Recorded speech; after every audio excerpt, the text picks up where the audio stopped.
We're at the Valley of Fire State Park here in southern Nevada, one of Nevada's great state parks, the oldest state park here in Nevada. I'm Becky Hall. I'm the executive director at the Nevada Science Center. I'm here with Kayla Wolf, the park interpretive ranger at Valley of Fire. And I'm Dr. Josh Bondi, and I'm the director of research at the Nevada Science Center. So today we're going to be talking a little bit about archaeology and in the park, and I'll let Josh and Kayla take care of that for you today. So we'd like to start off with a land acknowledgement to the peoples that call this place home here in southern Nevada. So the Puebloan cultures and the Nuwu or the Southern Paiute. So they're the ones that were the original stewards of this land and are still around today. So we get the benefit of hanging out in their homelands. So you might be asking, what is archaeology? You've heard me talk, if you've tuned into our programs before, I've talked a lot about paleontology. And there is a lot of overlap between paleontology and archaeology. Paleontology is the study of prehistoric life, whereas archaeology, it's the study of human history through material remains. So there is overlap because people interact with animals and animals interact with people. So one's not totally exclusive of the other, but yeah, the archaeology is more of the people stuff. So we're, like Becky said, we're in Valley of Fire State Park, which is here in Clark County. We're about an hour from Las Vegas and right outside of the town of Overton. So try to get us a start on the archaeology of the park. We have a quick video. So Mr. Krause, if you wouldn't mind kicking to that. We're here at Atlatl Rock, which is a famous petroglyph site here in Valley of Fire State Park. So in addition to the beautiful petroglyphs up here, there's another surprise we're going to show you once we get up to the top.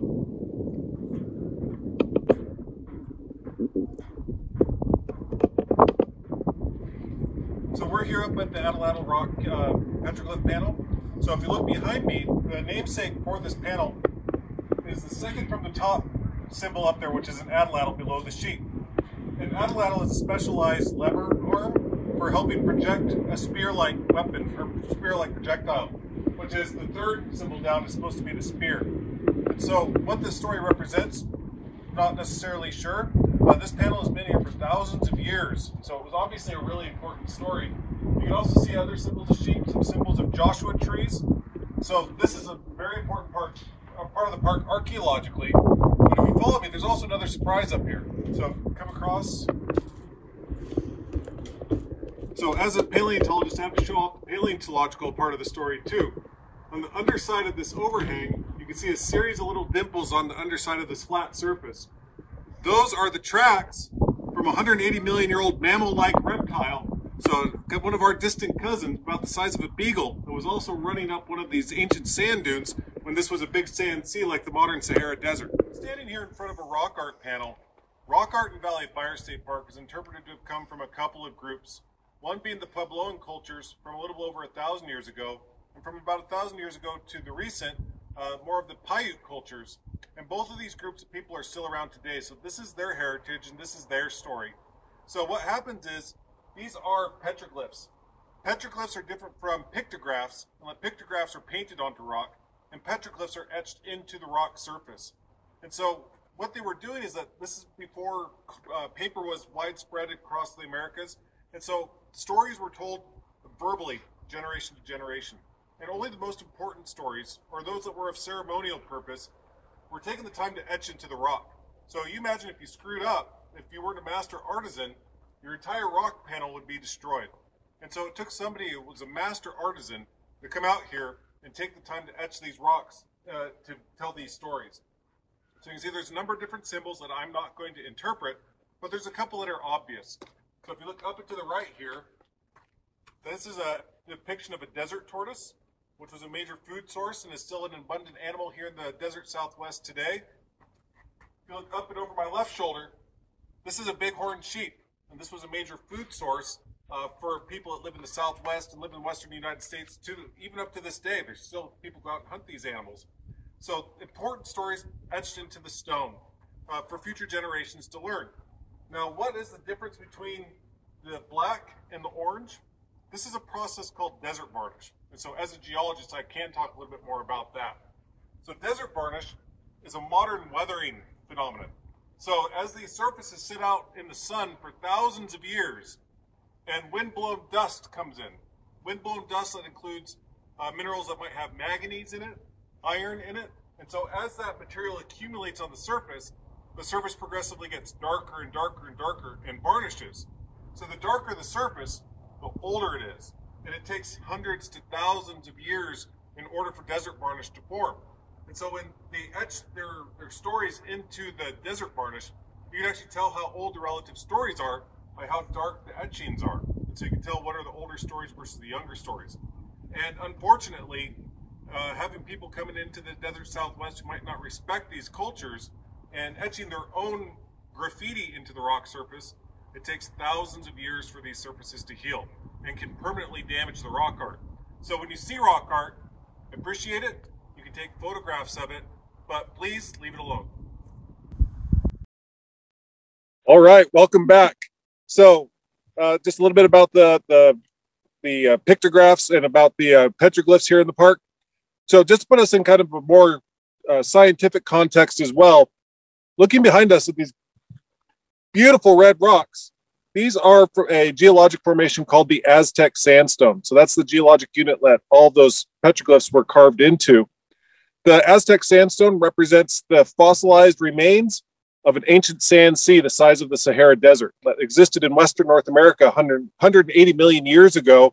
And there were dinosaurs running through those sand dunes. Maybe a topic for another day, another story. But today we're talking about archaeology in the park. And so I will let Ranger Kayla take it and show us some cool stuff that's been found here. All right. Well, people have been using this area for over 4,000 years. And actually, one of the oldest artifacts we have was found by a researcher. Am I in focus here? Are we good? So this would have been a spear point. This is believed to be 5,000 years old. And what's really cool about this stuff that's been found here is that you can actually watch the history of people through their tools and through what they used while they were here. Now, for the most part, when people came through here, it was more for hunting and gathering and camping, not recreationally like we might do. And prior to, so many years ago, people were very nomadic in this area until they started to start farming on their own here. So this one is at least 5,000 years old. And like I said, you can watch the history of people through what was found. So it's a very old spear point. And then one that is a little more recent. Oh, sorry. I guess we'll just pull it away. Okay. Which is this one that was found here. So that older one was believed to be up to 5,000 years old. This one might be closer to 2,000 years old. Now, long ago, people were using spears to hunt, and then that transitioned into the bow and arrow in about 500 AD. Now, talking about those petroglyphs from our video, what we noticed in Atlatl Rock is they featured the atlatl, which was a tool that was used to throw spears. So it's very possible that the older point we had might have been on the end of a spear being thrown by an atlatl many years ago. But the Atlatl Rock doesn't depict any bow and arrows, which might make you think that, well, maybe people weren't here after the invention of the bow and arrow. However, we've also found bow and arrow tips and arrowheads. So I can get this one on the very little. There we go. We got that. All right. Now, people come to the park and find these. It's not just archaeologists that can find things like this. Now, however, if you are visiting the park and you find something cool like this, definitely don't take it home. The best thing you can do is take a picture, get the GPS coordinates, and come to us and tell us about it. It's one way that we can preserve the cultural heritage here and make sure that it's here for many years to come. Other things. Oh, go ahead, what is this? Oh, yes. So, when you find certain things like, you know, spear points and arrowheads, it's really easy to tell what they are, and you know that it's an artifact. However, sometimes you find things like this, and you assume that it's just a rock. And sometimes even professionals tell people that it's not just a rock, and they don't believe us. But this was an ancient seed grinding tool from about 600 to 1100 AD. So they would use this to grind seeds. And we know this because when you look at it microscopically, you actually find remnants of the seeds on there. And also looking at the wear pattern and where it was found can tell you even more about what this was used for. So this is a very old tool, not just a rock. Also talking about how artifacts can help us learn more about history. When it comes to pottery, the pottery that was used in this area originated in Mexico, or the methods of making it. And it originated 4,000 years ago. However, it didn't make it up closer to this area until 150 AD.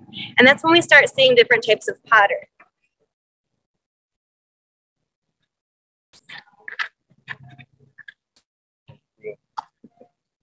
I'm good here. So you can see these are two different pottery sherds. Very different textures, very different patterns. So different people would make different types of pottery. One method that would be used would be called the coil and scraping method, which is where they would take coils of clay, coil them up to make the shape of a pot, and use a scraper to scrape it together to make a smooth surface.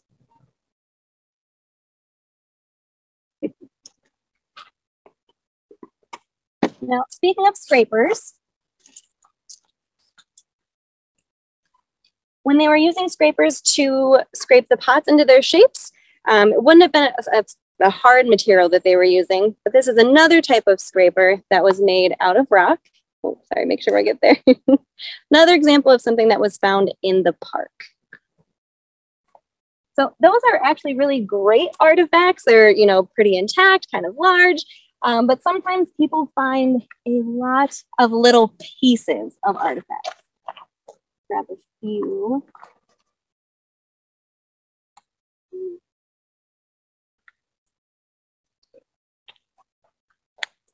So if you don't know what you're looking at, it can be hard to tell that these are actually parts of ancient artifacts. These were tools that people were using. So we're likely to have professionals here who can come out and actually tell us what these are. But again, if you find anything out here, take a picture, log its coordinates, and leave it alone. Yeah, fortunately, most cell phones have a camera and a GPS unit on it. So if you're out hiking, you should probably have a GPS app on your phone anyways. So. Yeah. Thank you for sharing the people story out here. Now, this is actually a part of Southern Nevada that's still used for agriculture today. So the Muddy River flows not too far from here, which is a water source for livestock, for wild animals, and for farms. And so the community of Overton's a farming community not that far from here. So people have been using this area for thousands of years for farming. But because I'm a paleontologist, again, obnoxiously, I have to bring up fossils. So from Valley of Fire, from the Cretaceous, not the beautiful red rocks behind us. And these red rocks, I should say, since it's getting close to Nevada Day, which is the day that Nevada became a state, is actually Nevada State rock. And so the red rocks are Nevada State rock, the red sandstones. But younger than those rocks, which are 180 million years old, we have rocks that are about 100 million years old. And so this is a bone or backbone from a duck-billed dinosaur that our very own executive director has actually been working on cleaning up and describing. So this is just one backbone. If you feel the bumps in your spine, that's this part right here. That's just one of those. So this animal probably would have been about 25, 30 feet long when it was fully intact. We have about 7 different types of dinosaurs, 2 types of crocodiles, 3 types of turtles, lungfish, and garfish, all from out here in Valley of Fire State Park, all from the Cretaceous period. And in addition to the animals, there's also lots of plant fossils as well. So this is a piece of petrified wood.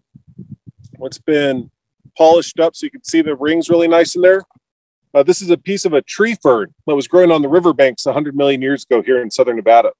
Other plants that we have found, 3 types of ferns and also magnolias.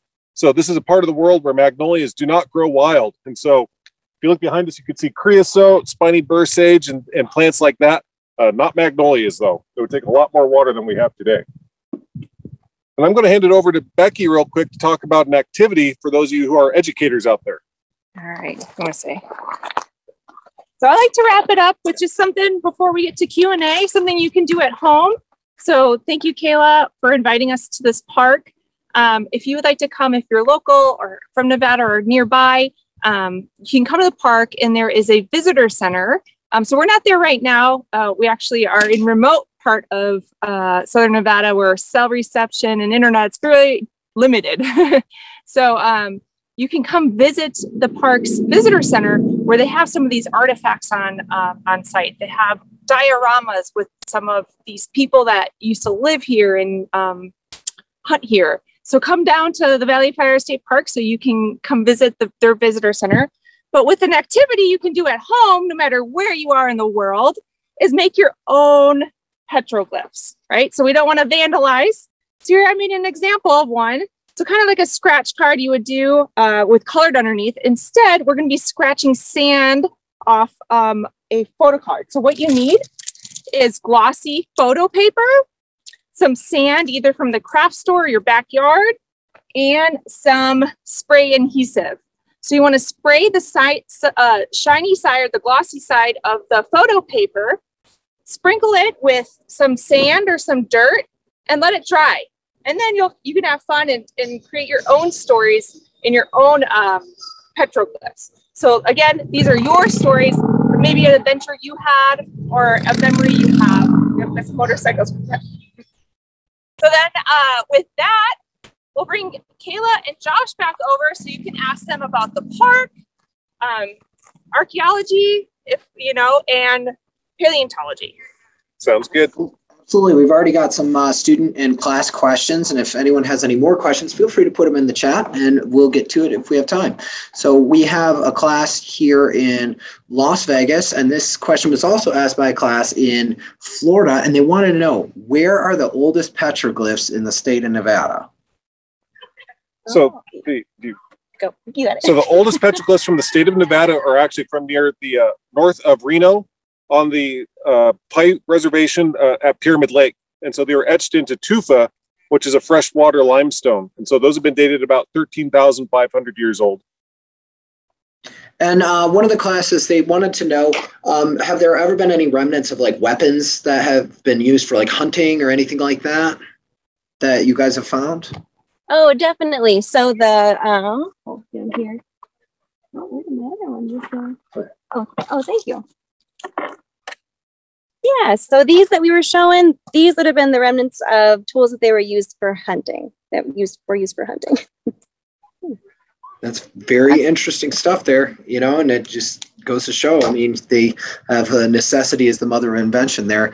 One of the classes wants to know, how old is the oldest, first of all, it was a two-part question where they wanted to know how and when did they find these petroglyphs, and about how old do they think the Valley of Fire Park petroglyphs are? Okay, so the petroglyphs, some things will date them back thousands of years. A lot of them were believed to have been made when Puebloans were in the area farming. It was interesting, and they were here from 81 to about 1200. So what's interesting is we have a couple places around the parks where you can find petroglyphs. It's believed that the ones on a trail that's called Mouse's Tank are a little bit newer, but still, at least 800 years old than the ones that are at Lattle Rock. And that's based on the styles that we find there. So the petroglyphs at Lattle Rock seem to be more diverse in styles, and some of the patterns there match other rock art that's been found farther north and farther west. So we believe those are a little bit older. And what are some of the most exciting artifacts that have been found at the Valley of Fire? Oh gosh, I guess it depends on your opinion. I guess, have you guys ever found anything while out on a dig that was particularly exciting? I mean, we've found, just in our travels, we found arrowheads that have been made out of petrified wood and things like that. But I think the coolest stuff out here is actually the pottery. I totally agree. Totally agree. Well, that's really cool that they can have that kind of snapshot in time. How do the scientists figure out how old the rock art is? What is the process of dating it? So some of it is based on what is carved in the rock. So for example, if you have a picture of a bow and arrow, well, those weren't really used here until after 500 AD. So that would have been made after that time. If there are horses were introduced to this area until after the 1500s. So then, okay, you kind of date it back to that point. So it's about looking at, what's depicted, how does it relate to what was used at the time.